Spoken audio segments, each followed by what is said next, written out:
পাশে মানুষের সাথে আমরা আছি এই বাংলাতে।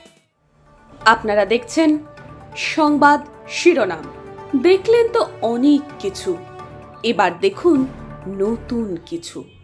লোকসভা নির্বাচনের ফলাফল ঘোষণা হয়ে গেছে, আর ভোট মিটতেই উত্তপ্ত বর্ধমান শহরের সারখানা গলি এলাকায় তৃণমূলের গোষ্ঠীদ্বন্দ্বের জেরে আহত হয়েছে 3 জন।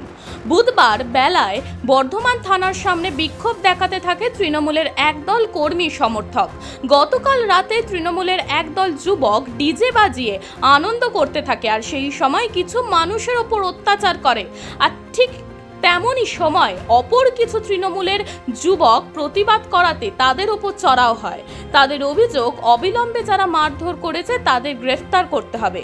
বেশ কয়েকজন তৃণমূল কর্মী আহত হয়েছে এই ঘটনায়। এরপরই বর্ধমান থানার পক্ষ থেকে সারাখানা গলি এলাকা থেকে এক যুবককে আটক করেছে পুলিশ।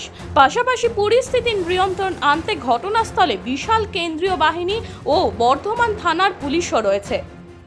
বাবু কি হচ্ছে আমি জানি না, যে মাতালে কি হলো তার মধ্যে বড় পাড়া একটা ইট বাম করে ফেলে ছাতিতে। আরে তুমি ওইদিকে যাও না, সময় দাঁড়াও কেন, যাও। পরে আমি পড়ে গেলাম, আমাকে নিয়ে হসপিটালে গেল। আমার বাড়িতে দুটো গাড়ি, ঠিক আছে, সুরমা মাথা ঠান্ডা কর, মাথা ঠান্ডা কর। সেটা নিয়ে গেছে, পাইপ ভেঙে দিয়েছে।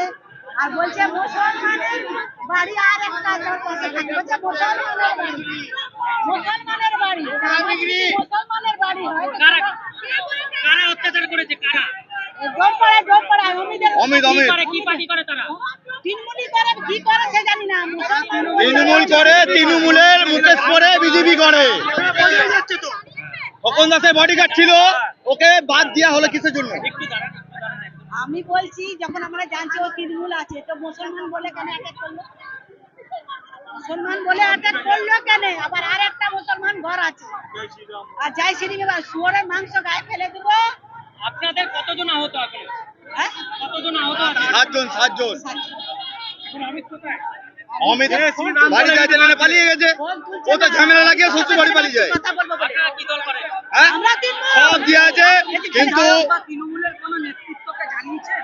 হ্যাঁ, এইখানে সব আমাদের নেতৃত্বে আছে। খোকন দাসকে জানানো হয়েছে, খোকন দাস বলেছে আসবে।